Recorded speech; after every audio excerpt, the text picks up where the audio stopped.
It began in a hall built for power, not power in the explosive sense, not the kind that roars through applause or flashes on screens, but a quiet looming power, the kind that hums beneath economic forecasts and treaty drafts, that lingers in the sound of polished shoes on marble, the world finance and climate leadership. Forum had gathered some of the most recognizable names in modern influence. The kind of event where a handshake could shift markets, where a pause between words could be interpreted. As policy, at the center of the room stood Mark Carney. He wasn't loud, he wasn't flashy, but he carried the air of a man who had seen the world bend under the weight of decisions made behind doors like this. His calmness wasn't passivity, it was earned. Every syllable he released came with the weight of someone who had spoken on the edge of economic collapse and kept the world listening. The room leaned in quietly, heads tilted, pens stopped moving. His topic wasn't new economic responsibility in the age of environmental urgency, but Carney made it sound like a countdown had started, not the panic of a clock ticking down, but the clarity of someone pointing to it and saying, "We're already in overtime." And that's when it happened. Laugh. It sliced through the tension like a blade sharpened by ego, not a chuckle, not a nervous reaction.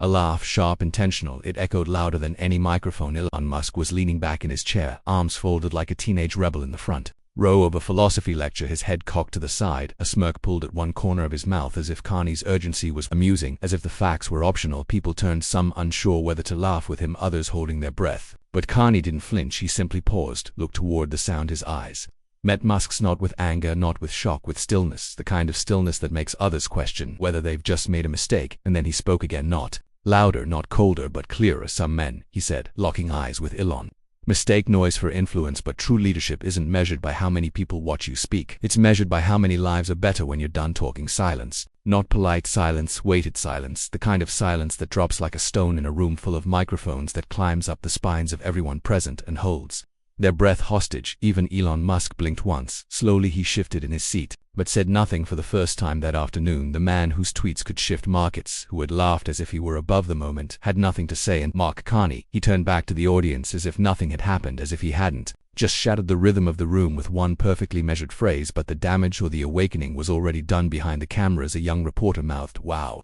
To no one in the back row, a former prime minister whispered something to their aide, who had already begun texting on the internet. 9 seconds of video were already being clipped, uploaded, shared. It was just a sentence, just a glance, just a moment, but it would echo far beyond that hall, because the laugh that shouldn't have happened had just collided with a man who never needed to raise his voice, and one of them would never forget. The world did not wait before Mark Carney had even finished his keynote. The moment had already escaped the walls of that conference hall. The 9-second clip, raw and unedited, was everywhere: TikTok, YouTube, news outlets, private group chats, corporate Slack channels. It spread like a spark in dry grass. It wasn't the phrase itself that caught fire, though. That alone was enough. It was the way he said it, the stillness, the restraint, the undeniable authority behind it, and it was the reaction. Elon Musk, silent, visibly unarmed for the first time in a long time. The man who built rockets and mockery alike, who laughed at governments, presidents and regulators, had been disarmed, not by insult, not by outrage, but by truth, and the world felt it. On the evening, news anchors tried to explain what had just happened, a rare check on Silicon Valley arrogance. One said the grown-up entered the room. Said another, financial analysts dissected it like a market trend. Was this a new narrative shift? Was Carney the face of institutional reckoning? Was this about economics or something deeper? Elon didn't tweet, not that night, not the next morning. Instead, his team issued a vague statement about spirited dialogue and diverse perspectives.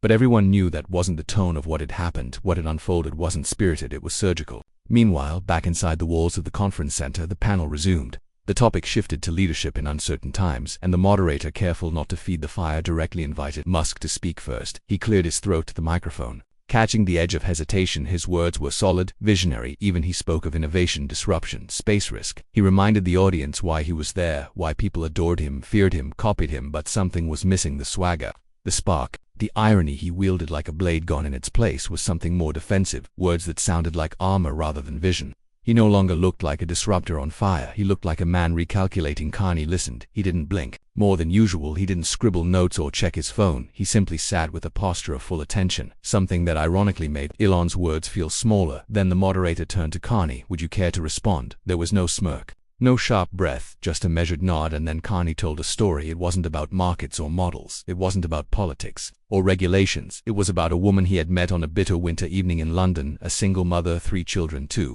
jobs, rent that swallowed hope. She didn't know who he was. She didn't care. She just needed to know one thing: when does this end, Carney? Let the room absorb that. "That's when I learned," he said softly, "that leadership isn't about answers on paper. It's about whose pain you carry into the next room with you. The room didn't move, it didn't clap, it couldn't even. Musk leaned forward slightly, his hands now unfolded fingers, tapping each other slowly. It wasn't humiliation that would have been easy. It was reflection, the rarest kind, the kind that comes after the cameras stop rolling, when egos retreat, and you're left alone with your thoughts. The rest of the panel unfolded like a slow exhale, nothing explosive, nothing viral, but everyone in that room knew the moment had shifted the ground beneath their feet, and across the world people watched that clip again, not to see Carney speak, but to feel what it was. Like when someone finally did. The cameras had been turned off, the guests had filtered out, some pausing to shake hands, others heading straight to black cars and waiting aids, but Mark Carney stayed behind. He stood in the wings of the now empty auditorium, quietly removing his microphone, handing it to a technician with a nod of thanks. There was no fanfare, no entourage, no adrenaline. Crash, only stillness, the kind that follows something meaningful, the kind that knows silence is often louder than applause. Then he heard the footsteps. They weren't rushed or heavy, just steady, measured, familiar. Elon Musk entered the room alone. There was no stage between them. Now no rows of eyes, no podiums or moderators, just two men who had shared a moment that neither had fully expected, and that one of them clearly hadn't forgotten. Carney didn't speak first. He simply looked up, waiting. Elon stopped a few steps away and offered a small, dry laugh. "You really caught me with that one," he said. "That line, some men mistake noise for influence." His voice wasn't bitter, there was no edge to it, just quiet honesty. Carney raised an eyebrow. "Calm as ever. You laughed." "I answered." Musk gave a slight shrug. "I wasn't laughing at you, to be honest. I was laughing at the entire setup. These people, these panels. Half the time it's theater." Carney nodded. "Sometimes it is, but theater still reaches people, and some truths deserve a stage." There was a pause, a long one. Musk looked away for a moment, as if gathering the right words, something rare for a man so accustomed to saying the first thing that came to mind. "You know," he said slowly, "people don't usually check me like that. Not publicly. I don't check people." Carney replied, "I correct the record."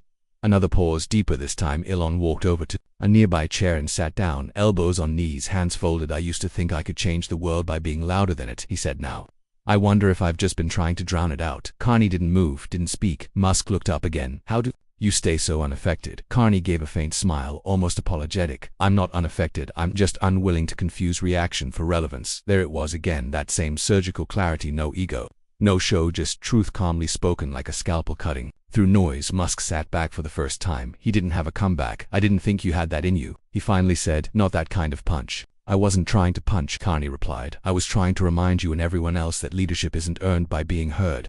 The most it's earned by being remembered for the right reasons." The room was still again, but this stillness was different. It wasn't tension, it was reflection, mutual, quiet, honest. Elon finally stood, adjusting his jacket. "Well," he said, "if nothing else, you've given me a hell of a lot to think about." Carney extended a hand. Elon took it. No cameras, no headlines, no tweets. Just a handshake between two men who understood in that moment that leadership doesn't begin on a stage. It begins in the moments when no one's watching, and sometimes in the silence that follows a sentence. Everything changes. Days passed, then a week, then two. Yet the phrase refused to fade. It was quoted in op-eds, whispered in faculty lounges, debated in corporate boardrooms. It appeared on protest signs, in government briefings, in the back corners of conference calls where real decisions are made. And still Carney said nothing more. No follow-up interview, no thread on X, no clarification, because he didn't need to. He had said what needed to be said, and the world had heard it. More importantly, it had felt it. Meanwhile, in Canada, a bill long delayed was suddenly gaining momentum. A proposal to link climate resilience to economic recovery had been stalled for months in parliamentary committees. Skepticism lingered, especially from those who viewed the green transition as a political indulgence rather than an economic imperative. But now something had shifted. It wasn't because of pressure, not overtly. It was something softer yet stronger, a current moving beneath the surface. Legislators began invoking long-term leadership in their statements. A once maligned carbon fund proposal began drawing cross-party interest. The words had changed, the tone had changed, the atmosphere had changed, and quietly but unmistakably, Carney's name appeared in more and more conversations, not as a policymaker, not as a candidate, but as a standard, a reference point. The adult in the room across the border, Elon Musk, reappeared at another tech summit. This time in Austin, he spoke, as usual, commanding attention, shifting between charisma and provocation. But those who knew him noticed something different. The cadence had softened, the reflex to Mark had dulled. He was still brilliant, still bold, still impossible to ignore, but the edge, the need to dominate every room, was slightly worn. When asked about leadership, he paused before answering. "It's not about volume," he said. "It's about velocity of trust." Somewhere in Ottawa, Carney was preparing briefing documents for a private session with international advisors. He wouldn't see the clip, he wouldn't need to, because influence, when earned quietly, echoes far longer than the applause that follows performance. And elsewhere, the intern who had tweeted about him that night sat in a quiet cafe drafting her application to the public service. She wasn't doing it for fame or ambition. She was doing it because for the first time she believed that one phrase could tilt a room.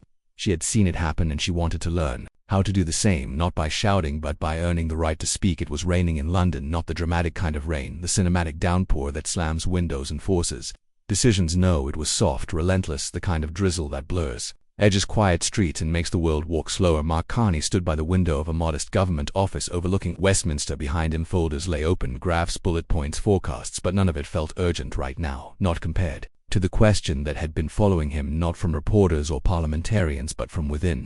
Why did it land? He had spoken many times before, to presidents, to central bankers, to citizens on the edge of collapse, but why had that sentence, those 19 words, echoed louder than all the rest? He turned from the window and picked up a letter from his desk. It was handwritten on real paper, no return address, just a name: Olivia, aged 17, Nova Scotia. I watched the clip. You didn't raise your voice, but you raised mine. He read it twice. She had written about her school, her community, her father losing work in the fisheries. She didn't want charity. She said she wanted someone to prove that public service wasn't a joke. When you said that line to Elon Musk, she wrote, I realized that strength doesn't need to yell, it just needs to stand. Carney folded the letter gently and placed it back in the envelope. It would stay with him because it answered his question. It had landed because the world was tired, not of politics or markets or leaders, but of noise. And in that moment, on that stage, when the world's most unpredictable disruptor had laughed, someone finally reminded us that gravity still exists, that stillness still moves people, that precision is still power. Later that week, Carney entered a closed-door strategy meeting on economic transition. Inside were ministers,